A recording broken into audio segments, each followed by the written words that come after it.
Okay, so as we work more in Illustrator, we're gonna see like, and yours might not look like mine right now. Your in some like your tabs and stuff. But get set up. Don't be afraid to close stuff. With all of the Adobe programs, I find that they want to show you everything they can do at once. And Illustrator is, I think, kind of the worst offender of that in terms of like the panels it shows you. So again, the panels we're focusing on are properties, Pathfinder, layers, appearance, swatches, and well, the Russian poster art comes up on its own. I'm going to close that now. But like the swatches, so those are the ones that we want to deal with today. Okay, so get comfortable, all right? If you don't have these panels, the easiest way to get them is to go up here too and set it to Essentials Classic. And once you get it how you like it, feel free to do Manage Workspaces, all right? And I'm going to call this like my favorite. So this will kind of keep my workspace, all right, like I like it, all right? Also, there's one weird thing I noticed with the toolbar, and this was kind of doing it to me, because my tools disappeared for a second. On the toolbar, just so you have like the same tools I have, on the bottom is three little dots, all right? If I click that, now it's probably not going to show me. Where is it? There it is. There's a basic toolbar, which is like really shrunk down, and I don't like that, okay, because that's not all the tools that we want. I'm going to go back to the three dots, go here, and advanced. Now, we're not going to get to all these today, but just so you know, like in the future, if I'm like, hey, go to the polar grid tool, which we might look at next week, or the arc tool, which we might look at next week, okay? In the basic mode, those are gone. Let me just close this down. So if I go to basic, now under the line tool is just the other shape tools, okay? Which was okay for the first week. But again, you're going to want more tools as you go. So that's where they hide them there, okay? All right, so let me put this back. Come on, doc. Well, I'll just leave it there. Okay, so let's get started. All right, so here's my example. We don't really need that anymore, but I'll just keep it open. So let's go to File, New, and we're going to set up our file.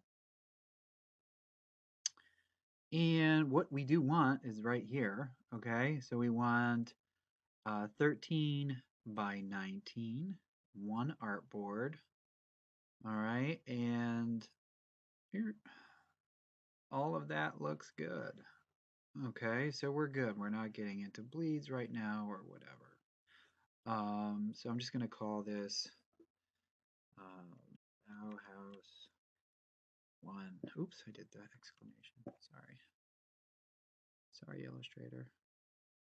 Okay, so we get this look here. And again, we're going to start with just the plain old background. Okay, so there's a few things I want to show you about that. And again, the background is going to be comprised of shapes. Okay, but we're going to be using color and opacity and that stuff. So one thing I want to do to get set up, I'm just going to grab my move tool, which is the easiest thing. And on the properties panel right here is a couple of things I want to show you just to kind of make your life easier. Okay, click to show rulers. All right, I want that on. Okay, with this file, you probably saw like, oh, I had my rulers on. Okay, Illustrator being a more design-oriented program, um, with Photoshop, they kind of hide the rulers and stuff. Here, like on this properties panel, it shows you right away where they are. So I'm going to click show rulers. All right. Now I want to set up that half-inch grid all the way around. And I'm going to turn on my grid. All right. Now mine's already set up perfectly. Okay. Yours may not be. And I want to show you how to change that. Okay. Because for me right now, for me to pull in snaps, because that's what we're going to do. We're going to set up like a 1/2 inch all the way around. We probably need to manipulate our grid, okay? So I'm going to go up to Edit, Preferences, and I'm going to go to Guides and Grids. And now here are some options, okay? One thing I want to do is for right now, I do want to keep the grid not in the back, so I have that not checked, okay? And I want the grid every 1 inch and then subdivide it twice, okay? So um, every inch there's a 1 inch grid square and you want that cut in half, all right? And that'll give us the 1/2 inch all the way around, okay? So that's nice. If you want to change the color, if you want to change the style, God, I couldn't imagine looking at dots. So there's that stuff. Here we have color. This is the default here. This like cyan, and the style again is lines. All right, so I'm going to hit OK. But now I didn't do anything because I already have it set up like that, but yours is probably going to change. All right, so now I'm just going to start pulling in snaps every 1/2 inch.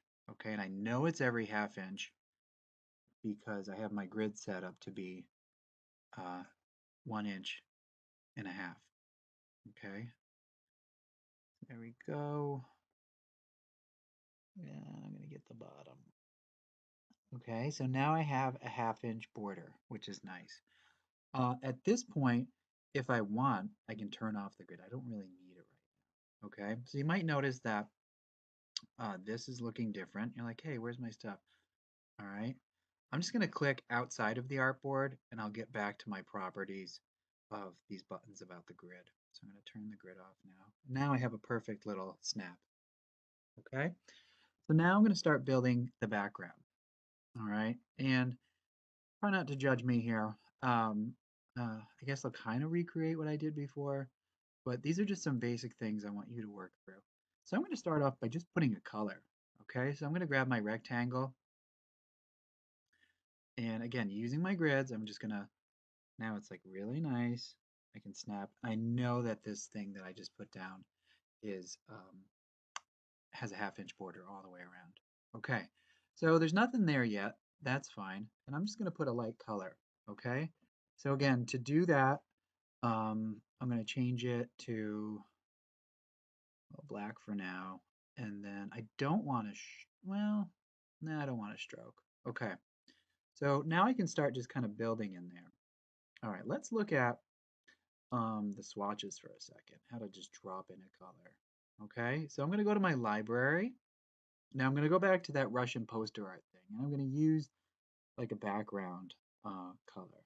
All right, so I'm going to click here in my swatches panel. I'm going to go up to art history, and I just think this is so funny. There's a Russian poster art one. Perfect. Okay, so now here are a bunch of samples. All right, a bunch of kind of pre-things. Now, I don't want to go there every time. Okay, I can go to the library and come back to it. But I'm just going to grab a couple and like preload them into my swatches. All right, like ones I might like. And I do like this last one. Let's see, I like that yellow. And I'm going to do like a mix of these. And let's see, anything else? I can always come back to it. But yeah, let's get this one. It's like that. Okay, cool. So now that's done. All right.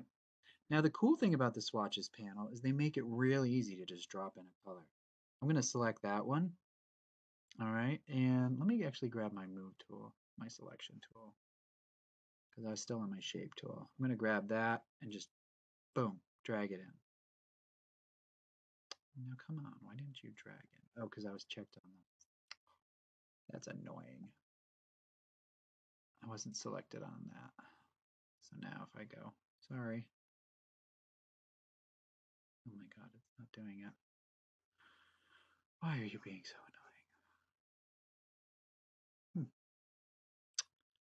You should just be able to drag it in.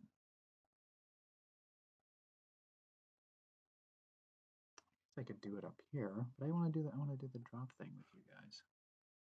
All right, let's see why that didn't work. It keeps changing the stroke, but I don't want a stroke. I want to do the fill.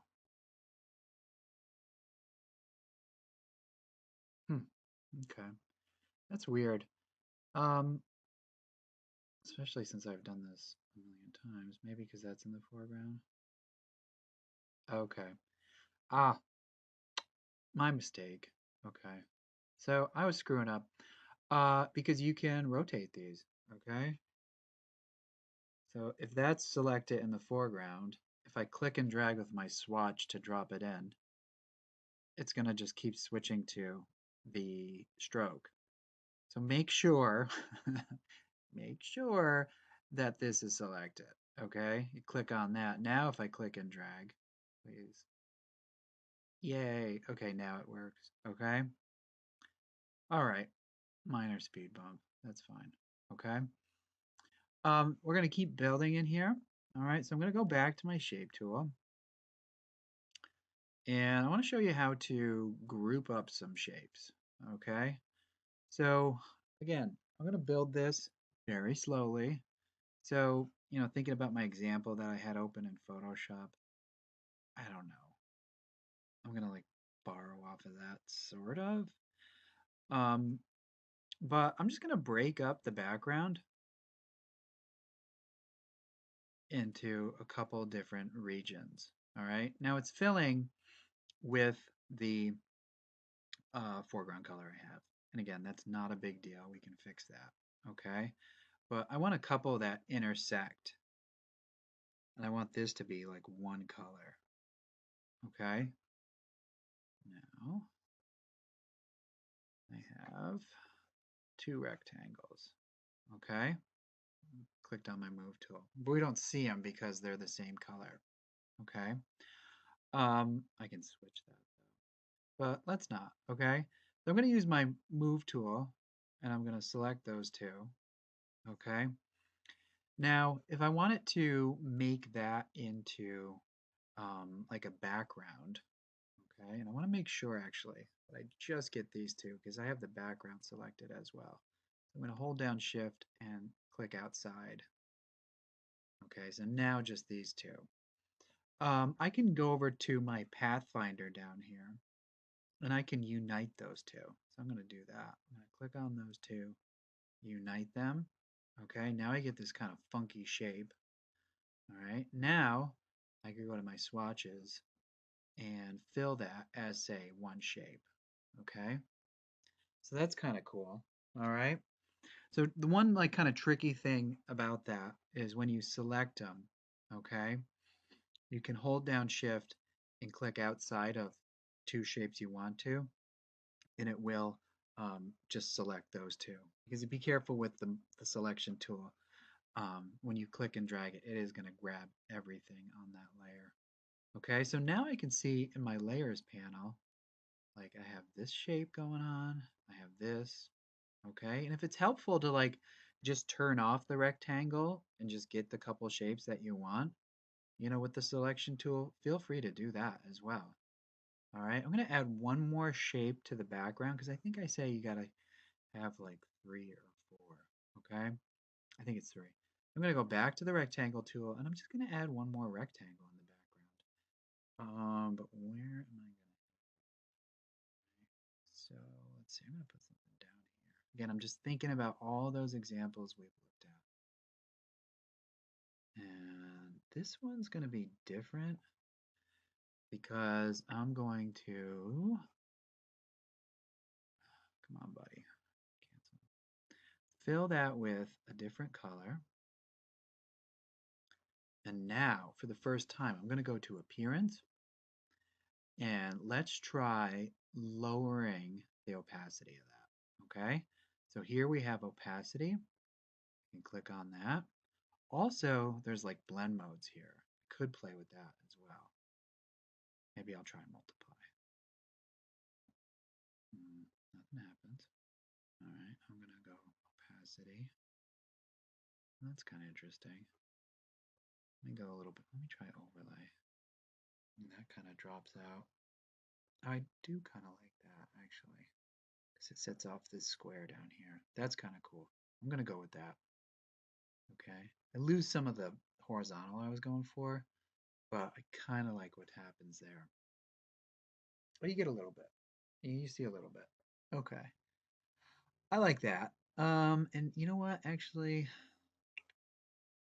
I'm gonna go above the minimum, and I'm gonna lay in one more like that. Same kind of style. All right, same color. Now I'm still on appearance. So what was I at? I think I did overlay and then a percentage. So again, I'm gonna go to opacity, overlay. That's getting cool. And let me see. Click on the move tool. Click out of there. Oh, I like that. That's a good background. Okay, I'm gonna go with that. All right, so that's my background. All right, so now in layers, I'm gonna close this, and I'm actually just gonna give it a name, background. Now we're done. All right, and yeah, we'll build on the shapes for the foreground.